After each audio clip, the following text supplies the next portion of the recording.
You're walking home alone. It's late. The street is empty. The world is quiet. Then, without warning, the power goes out. Every light disappears. The buildings are still there. The road hasn't moved. Nothing has actually changed. And yet, something feels different. Your heart beats a little faster. You start paying attention to sounds you ignored a few seconds ago. A rustle in the bushes. A distant movement. A shadow that may or may not have moved. Suddenly, your brain begins asking questions. What was that? Is someone there? Am I alone? What's fascinating is that you already know the answer.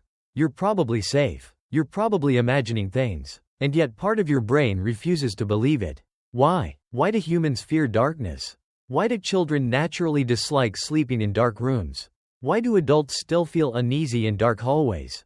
Why do horror movies almost always take place at night? And why, after thousands of years of civilization, does darkness still have the power to make us uncomfortable? The answer begins long before electricity. Long before cities. Long before history itself. It begins in a world where being afraid of the dark wasn't irrational. It was one of the smartest things a human could do. Let's go back roughly 200,000 years. You're not living in a house. You're not protected by walls. There are no locks, no police, no security cameras, no emergency services. You are a hunter-gatherer living somewhere in Africa. The sun is beginning to set. And as the light fades, something important happens. The balance of power changes. During the day, humans are surprisingly effective animals. We can spot movement from far away. We communicate efficiently. We cooperate in large groups. We throw objects with incredible accuracy. But when darkness arrives, many of those advantages disappear. Our vision becomes unreliable. Distances become difficult to judge. Movement becomes harder to detect. The world transforms into uncertainty. And uncertainty is dangerous. Because humans weren't the only creatures living in that world. Lions hunted at night. Leopards hunted at night. Hyenas hunted at night. Large snakes became harder to see. Even rival human groups could use darkness as cover. When the sun disappeared, the world stopped belonging to humans. It belonged to predators. Here's something most people never think about. Humans are actually terrible at seeing in the dark. Compared to many animals, we're practically blind. Cats can see several times better than humans in low light. Owls can detect tiny movements in near total darkness. Many predators possess a reflective layer behind their retinas called the tapetum lucidum. This layer reflects light back through the eye, dramatically improving night vision. Humans don't have it. Our eyes evolved for daylight, not darkness. We're a daytime species. A species built to dominate the hours between sunrise and sunset. And for hundreds of thousands of years, darkness exposed one of our greatest weaknesses. Imagine being a prehistoric human hearing something move nearby. You can't identify it. You can't see it. You don't know whether it's harmless or deadly. That's a terrifying situation. Not because danger is guaranteed. Because danger is possible. And that's where evolution enters the story. Evolution doesn't reward accuracy. It rewards survival. Imagine two ancient humans. Both hear a strange sound in the darkness. The first assumes it's nothing. The second assumes it's a predator. Most of the time, the first person is correct. Most nighttime sounds are harmless. But occasionally, they're not. And on those rare occasions, the second person survives. The first person doesn't. Over thousands of generations, natural selection favored brains that treated uncertainty as danger. Scientists sometimes call this the better safe than sorry principle. Your brain would rather create 10 false alarms than miss one real threat. Mistaking a bush for a lion costs almost nothing. Mistaking a lion for a bush can cost everything. As a result, humans evolved minds that are extremely sensitive to uncertainty. And darkness creates uncertainty better than almost anything else. But predators aren't the whole story. There's another reason darkness feels uncomfortable. Humans rely on vision more than almost any other sense. Vision dominates our understanding of reality. Most of the information your brain receives comes through your eyes. Take that information away, and something strange happens. Your imagination gets involved. And imagination is powerful. Let's say you're sitting alone at night. You notice a shadow in the corner of your room. You know it's probably just a pile of clothes. But for a brief moment, your brain considers another possibility.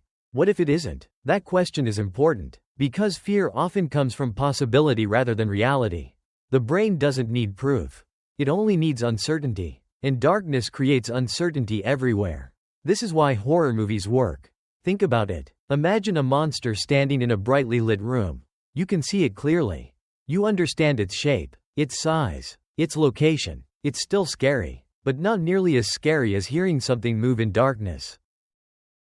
Because when you can't see the threat, your imagination fills in the blanks. And your imagination is often far more terrifying than reality. Filmmakers understand this perfectly. That's why some of the most frightening scenes in movie history barely show the monster at all. The fear comes from not knowing, not seeing, not understanding. Darkness becomes a tool that allows your brain to scare itself. Children provide another fascinating clue. Young children often fear darkness naturally. Parents don't usually need to teach it. It appears on its own. Why? Partly because children possess powerful imaginations. But there's another reason. Children are born with brains shaped by millions of years of evolution. Some psychologists believe humans possess what are called prepared fears. These are fears the brain learns unusually quickly because they were historically useful. Fear of snakes, fear of heights, fear of spiders, fear of darkness. These dangers existed for millions of years.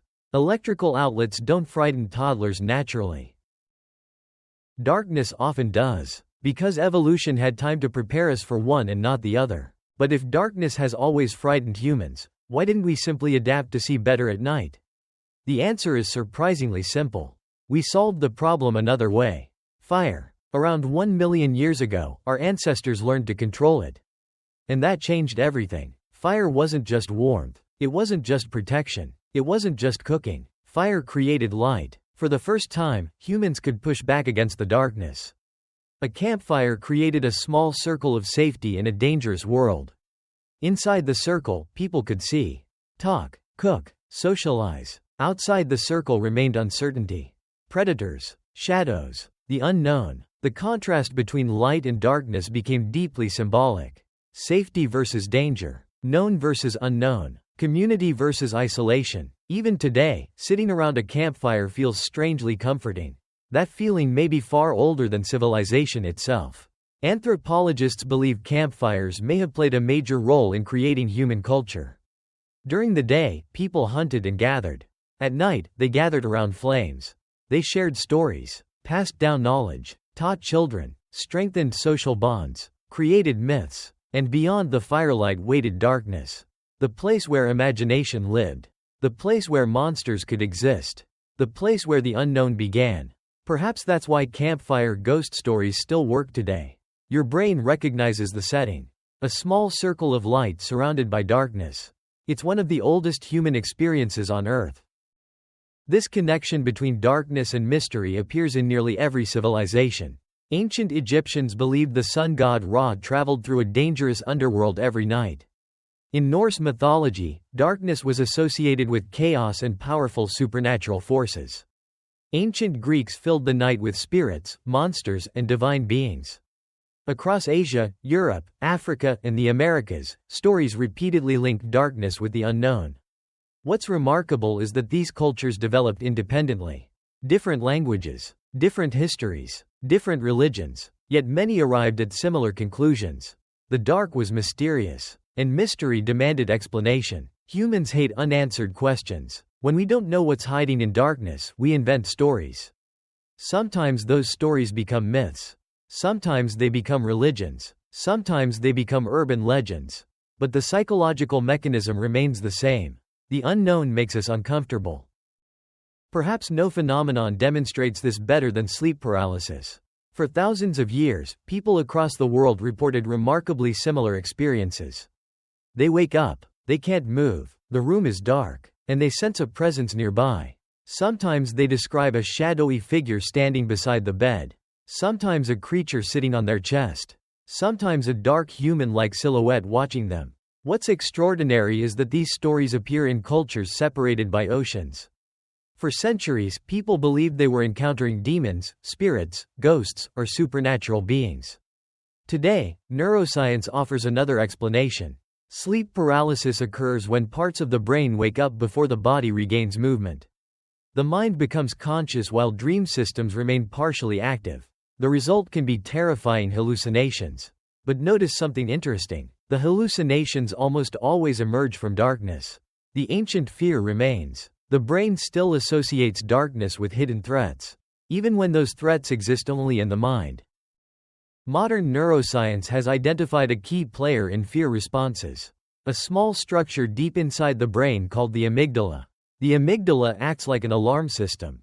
Its job is to detect potential threats. When information becomes uncertain, the amygdala becomes more active. Darkness reduces information. The brain sees less, understands less, predicts less. As a result, vigilance increases. Your hearing seems sharper. Small sounds become important. Your body prepares for possible danger. This response once helped our ancestors survive. Today it still operates, even when genuine danger is rare. The software is ancient. The environment is new. But here's the twist. Humans don't just fear darkness. We're fascinated by it. We seek it out. We watch horror movies. We explore caves. We tell ghost stories. We camp in remote wilderness. We stare at the night sky. Why? Because darkness represents something deeper than fear. It represents mystery. And humans are naturally drawn to mysteries. The same unknown that frightens us also attracts us. It's why explorers crossed oceans. Why astronauts travel into space. Why scientists dedicate their lives to unanswered questions. Every great discovery begins in darkness. Not literal darkness. Intellectual darkness. The absence of knowledge. The unknown. Humans fear it, but we also can't resist it. There's another irony. Modern humans experience less darkness than any generation in history. Cities glow all night. Streetlights illuminate roads. Screens light up our bedrooms. Many people never experience true darkness at all. And yet anxiety rates continue to rise. Some researchers believe this constant exposure to artificial light may actually disconnect us from natural rhythms that shaped humanity for thousands of generations. For most of history, darkness signaled rest, recovery, sleep. Today many people remain awake long after sunset. The result is a world where humans have conquered darkness physically, but not psychologically. The ancient instincts remain. So, why are humans afraid of the dark? Because for most of human history, darkness represented genuine danger. Because predators hunted when we couldn't see. Because uncertainty activates ancient survival mechanisms. Because imagination fills empty spaces with possibilities. Because evolution favored caution over carelessness. Because our brains evolved in a world where nighttime mistakes could be fatal. But perhaps the deeper answer is this. Humans aren't really afraid of darkness. Humans are afraid of what darkness represents. The unknown, the unseen, the unanswered. Darkness is simply the oldest form of uncertainty our species has ever encountered. And uncertainty has always frightened us. Yet it has also driven us forward. It pushed our ancestors to build fires, to create stories, to explore, to learn, to understand. In a strange way, fear of the dark helped create civilization itself. Because every human achievement can be viewed as an attempt to illuminate something previously unknown. The next time you find yourself staring into darkness, remember this. You're experiencing something ancient. An emotion shared by hunters sitting beside campfires 100,000 years ago. By travelers crossing empty wilderness. By children lying awake at night. By every generation that came before you. The darkness around you may be harmless. But the feeling isn't meaningless. It's a message from the distant past. A reminder that your brain was shaped in a far more dangerous world. A world where darkness truly mattered. And even now, after all our technology, all our knowledge, and all our progress, a small part of us still remembers. Because before cities, before history, before civilization, there was night. And there were humans, looking into the darkness, listening carefully, wondering what might be hiding there, and hoping that morning would come soon enough.